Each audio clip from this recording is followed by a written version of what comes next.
misty mountains cold, to dungeons deep and caverns old, we must away.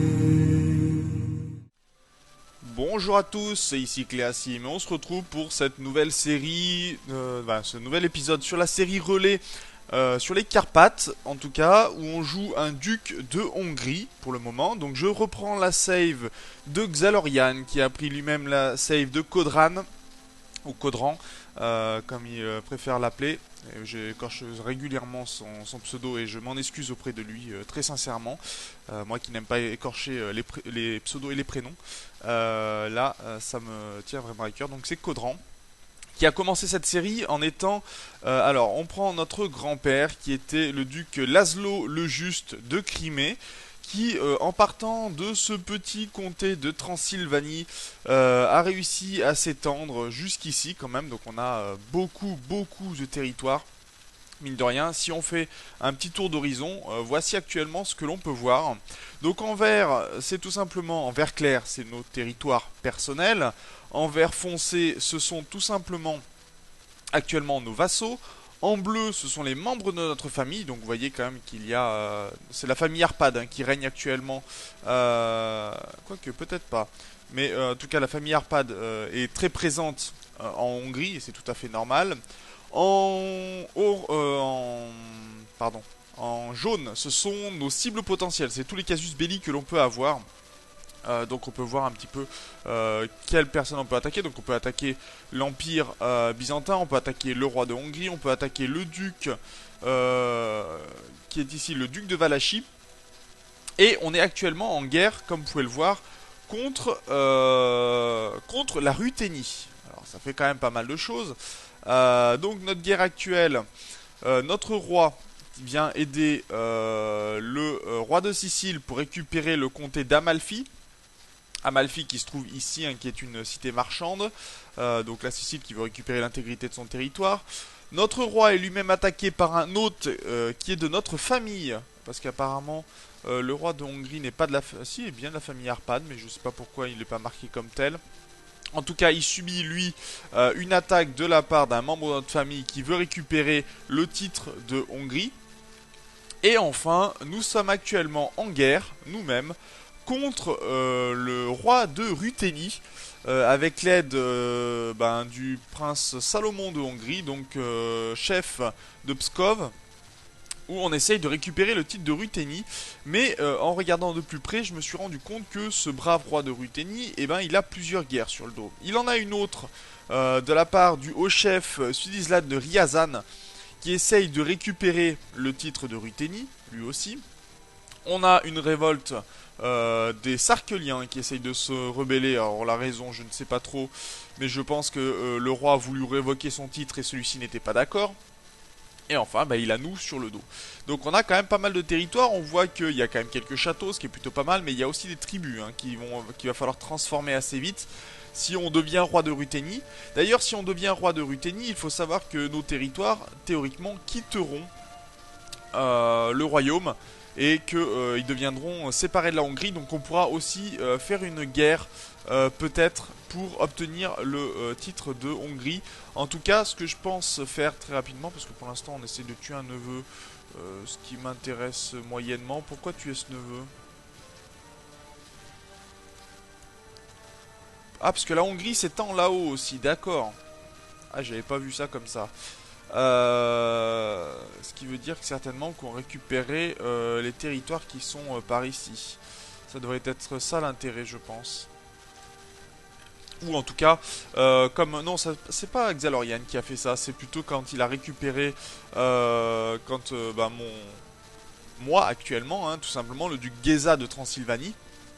Tout simplement a dû avoir un petite envie de meurtre et tuer un membre de sa famille. On va abandonner l'idée pour l'instant puisque c'est pas vraiment ce que je souhaite. On essaiera de voir si on peut pas essayer de revendiquer le titre de royaume de Hongrie, peut-être plus tard. Pour l'instant, en tout cas, c'est pas dans l'immédiat. Donc, on reprend cette sève de Xalorian. Il va falloir il y a une croisade actuellement d'ailleurs pour le royaume de Jérusalem, croisade qui se passe comment? Bah plutôt pas très bien en fait. On pourrait essayer d'y participer pour devenir roi de Jérusalem. Pourquoi pas. Après, c'est contre cet homme-là, hein, donc contre les Fatimides. Personnellement, vu que j'ai la guerre pour la Ruthénie, on va plutôt éviter cette guerre-là pour le moment. C'est pas vraiment à notre avantage. On a d'ailleurs trop de territoire, à ce que je vois. La taille du domaine est trop importante, donc il va falloir certainement créer des vassaux pour se libérer de tout ça, parce que sinon on va vraiment avoir des problèmes assez importants. Alors je vais essayer de garder pour moi les territoires qui m'avantagent le plus. Alors les tribus généralement c'est pas une bonne idée de les garder. Vaut mieux garder pour nous les châteaux et essayer de transformer très rapidement les territoires ici en territoires plus intéressants. Donc je vais peut-être garder la Crimée et Oléchie. Et transformer par contre ceci en fort sur la colline assez rapidement. Donc on va commencer par ça. Et on va donner des territoires. On va créer de nouveaux vassaux. Donc des hommes qui... Enfin, qui sont... Quoique, est-ce qu'on pourrait pas faire plutôt ça? Non, on peut pas créer de vassaux comme ça pour l'instant, hein, malheureusement. Donc il va falloir chercher plutôt des vassaux, des hommes qui ne sont pas en prison, qui ne sont pas mariés, qui ne sont pas titrés, qui sont de ma religion et de ma culture si possible, qui sont adultes, oui, et qui ne soient pas d'une grande famille. À mon avis, on va avoir plutôt du mal, quoique. On va pouvoir en tirer quelques-uns. Apparemment, là, c'est mon maréchal. Est-ce que je donnerai des titres à mon maréchal? Pour l'instant, non. Maître espion... Ce qu'il faut savoir, si on donne des titres à ces hommes-là, il y a des chances que simplement ils quittent notre... Bon, on va leur donner des titres pour l'instant. Et je voulais donner aussi Lucomi, voilà, comme ça c'est bon. Ok, on revient dans les bons sens. Je regarde un petit peu ce qu'il y a autour. C'est toujours un petit peu difficile quand on recommence une partie comme c'est le cas actuellement. Voilà, on va aller chercher des technologies du côté de Constantinople. On va voir si on a des meilleurs conseillers par contre. Non. On pourrait t'attaquer toi? On ne peut pas pour l'instant déclarer de guerre, donc on va passer ici. Où est notre capitale? Là, notre capitale c'est Billard, donc on va plutôt essayer de former des troupes dans notre capitale. De chercher des technologies dans notre capitale aussi. On est en train de faire du prosélytisme actuellement. Oui, parce qu'il y en a Belgorod apparemment qui n'est pas converti. Et on a pareil pour Don et Lukomori. Donc on risquerait d'avoir des révoltes. On a un fils à éduquer, donc plutôt une fille, une demi-sœur même, éduquer un enfant. On va essayer de faire plaisir à nos comptes, puisque c'est à eux qu'il va falloir essayer de retirer, d'avoir le plus de bonheur pour retirer le plus de titres possible. Pour l'instant, en héritier, on va mettre notre fils, qui est plutôt considéré comme un assassin, mais on verra ça plus tard. Je vais regarder d'ailleurs les lois du royaume qui sont actuellement en autorité moyenne, donc ça c'est plutôt intéressant pour nous, ça va nous permettre de pouvoir faire un petit peu la guerre plus facilement. On peut pas faire la guerre avec les autres vassaux, mais on peut faire la guerre hors du royaume, ce qui est plutôt pas mal pour s'agrandir. Je verrai pour essayer de peut-être de revendiquer le titre de roi de Hongrie. Hein, il faut savoir qu'il y a des complots comme ça qui sont possibles.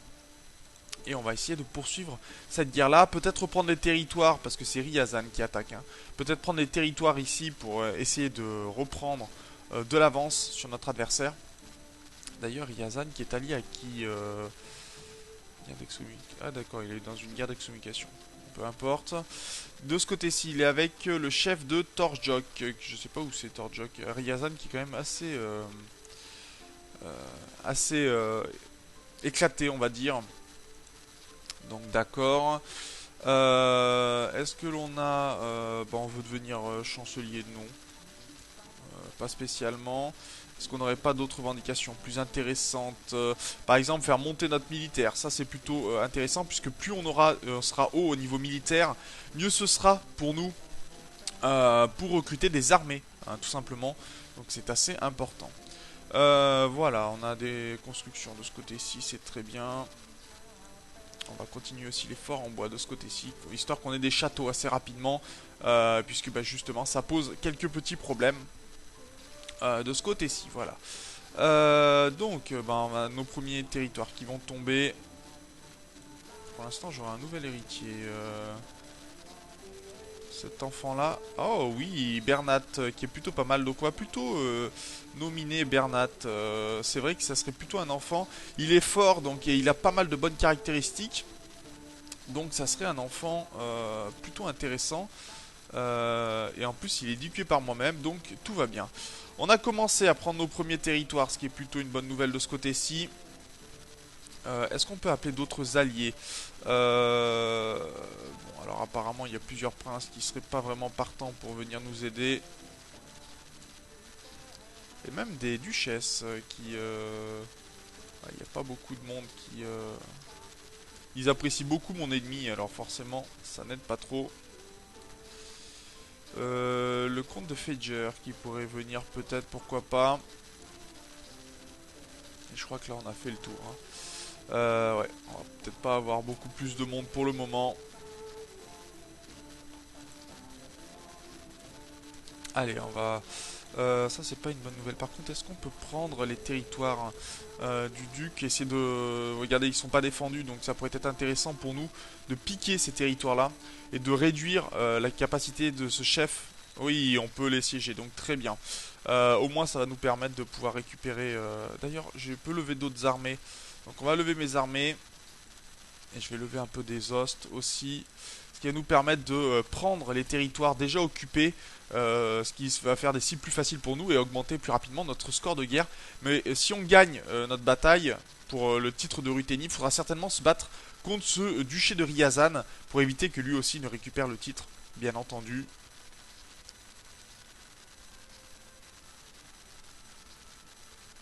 Pour l'instant 13%. Ça se passe pas très bien hein, du côté de notre roi pour le titre. Quoique il est en train de détruire complètement l'armée là. S'il réussit à détruire complètement l'armée, il faut savoir que l'autre va perdre. Donc ça peut être assez intéressant pour nous. Alors attendez. Est-ce qu'on a réussi? Oui, on a réussi à convertir. Donc on va continuer les conversions.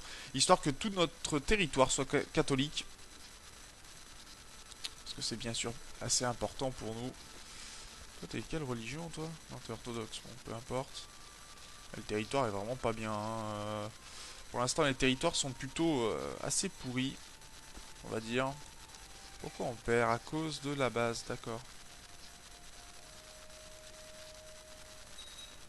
Ok, on a commencé à prendre d'autres territoires, ça c'est plutôt pas mal. La Ruthénie, voilà, 100%, il a gagné, notre roi, il a détruit complètement l'armée, donc il va l'emprisonner très certainement, récupérer son argent, peut-être le bannir, sait-on jamais. Généralement, quand vous bannissez quelqu'un, vous récupérez tous ses biens. Donc, bannir par exemple un hôte, c'est généralement 500 d'or garanti. Ce qui n'est pas négligeable. Faut bien le reconnaître. Et là, on va pouvoir enlever pas mal de territoire à notre adversaire, ce qui est plutôt intéressant. On est en train d'attaquer Galich, donc le fort de Galich. D'ailleurs, actuellement, le roi de Ruthénie en est où contre notre adversaire? 51%, donc on va faire baisser ce score-là, tandis que nous, on est qu'à 27% pour l'instant. D'ailleurs, j'ai pas regardé dans la famille. On va faire un petit tour de la famille Arpad. Et on va pouvoir voir, donc vous voyez qu'il y a le roi actuel qui, tout simplement, c'est une monarchie. Va falloir que je surveille, mais vous voyez que la monarchie, on est la même famille du roi. On a eu un roi quand même comme arrière-grand-père. Et ce qui fait qu'on a perdu les revendications. Mais il y a eu pas mal de revendications quand même. On voit un petit peu tous les titres. Duc de Nitra, de Ungvar, de Slovaquie. Il faut savoir que si cet homme-là décède, par contre, ça risque de revenir à d'autres membres de la famille. Vous voyez, à la duchesse notamment ici, qui est ici, qui pourtant n'est pas est mariée à une autre. Ouh là, il y a d'autres maisons qui pourraient venir en Hongrie. Il y a pas mal de choses. Hein. Je vois que la famille est assez éparse. Mais alors, je vais voir par contre si je peux faire un. J'ai pas de complot disponible. Ça veut dire que je suis... Ouais, parce que je suis satisfait. Faudrait que je ne sois plus satisfait en fait. Ça serait bien plus intéressant pour moi. Allez, des nouvelles victoires, ça c'est bien. On a pris tout le territoire ici. On va pouvoir continuer. Du côté de Korsun. Retirer en fait tout simplement ce que le duc de Khorasan a pris. Et j'ai perdu mon maréchal qui est décédé. Allez, maréchal du Lukumori. On va lui demander de former de nouvelles troupes. Et on va peut-être devenir roi de Ruthénis, ce qui serait sympa pour la famille Arpad, qui régnerait donc sur 2 royaumes. Après, il faudrait voir à récupérer, à essayer d'avoir entre-temps, si possible, les revendications sur le titre du royaume de Hongrie. Parce que dans ces cas-là, on pourrait les attaquer et revendiquer tout à fait les titres. Ça pourrait être intéressant pour nous. Pour l'instant, on n'a qu'une fille qui... Ma femme a des revendications sur le côté de Arborea. Donc Arborea, c'est du côté de... Voilà, de la Sardaigne, hein, tout simplement. Qui est pour l'instant détenue par Pise. On est passé à 42%, tandis que le duc de Ryazan est passé à 41%. C'est plutôt beau. Ma soeur veut se marier. Je vais lui trouver quelqu'un de bien. On va voir si on n'a pas des hommes qui pourraient être intéressants. Excusez-moi pour le coup dans le micro. Comte de Chios qui pourrait faire un... Il pourrait peut-être pas nous aider parce qu'il va être vassal de quelqu'un d'autre. Comte de Evora.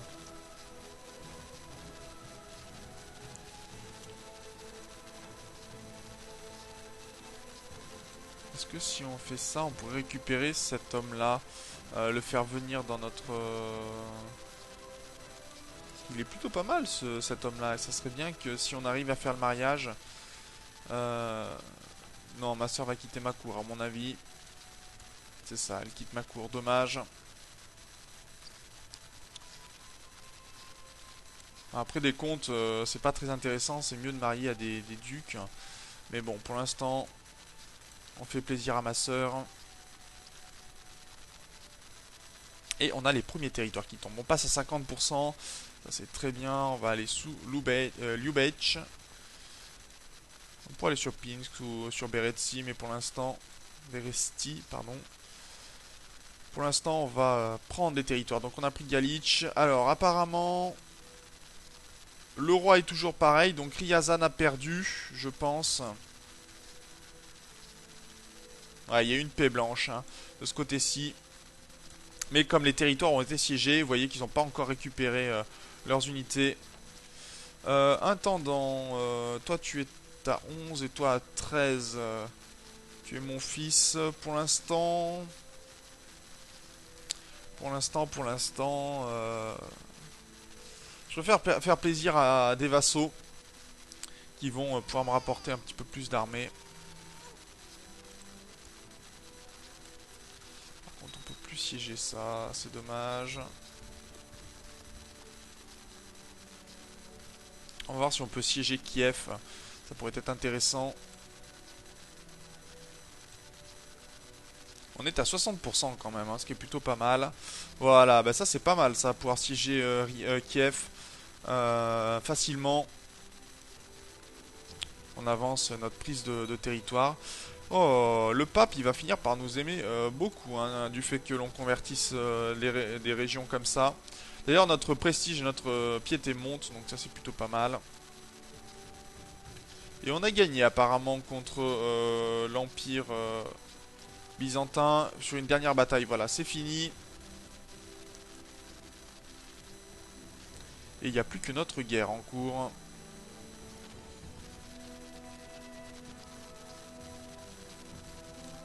Alors, voyons voir ça. Ah, 626, c'est plutôt bien. Ok. Et ça avance, 65%. Par contre, il va falloir faire attention à ces armées-là, hein, qui pourraient nous poser des problèmes. Pour l'instant. Pas d'autres membres de la famille qui voudraient venir...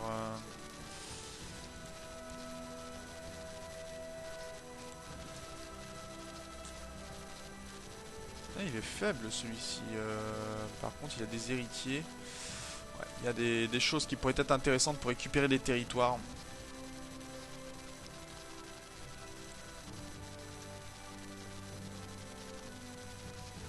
Alors, par contre, armée d'Alexandre, oui, bon, pour l'instant, lui, il essaye de se défendre comme il peut. Parce qu'il est aussi attaqué par Pskov.